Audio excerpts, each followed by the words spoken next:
રામ રામ રામ બાપા, એ સમયમાં આડો પાડોના પ્રેમ કેવા હતા? પ્રેમ ભારી હારામાં હારા. હા, બાજુના કોઈ મહેમાન આવ્યો હોય ને હાજરમાં ન હોય તો એ લોકો સરાપરા કરતા બાજુના. હા, રોટલા ખાતા. હા, રોટલા ખવડાવતા, હા. ચા પાણી પાતા. પછી હેઠા પાડોશીના પ્રેમ કેવા હતા? એમાં હારા હતા.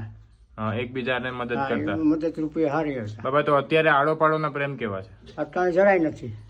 હા, બસ છે એ જ કે આ પાડો મારી આ ભાઈ, હા, આટલો જ કે હા. હેઠા પાડો છે એટલું જ. હા. અત્યારે કોઈ હાસ્ય ચલા દે એ નહીં.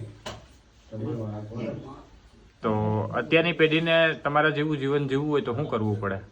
હે બહુ એને આપણે મહેનત કરવી પડે છે. હા, મહેનતમાં હું કે જે આપણે બને એ વસ્તુ આપણે એને માણસ ગમે એ આવો ભાવમાં આવ્યો, હા. ઘેરે આપણે આવ્યો હા. તો આશ્વાસન આપવું, ચા પાણી પાવો, પાણી આપવું એને, તો પછી આપણું કંઈક સન્માન કરે એ લોકો ત્યાં જાય તો. બરાબર. પણ આવે એટલે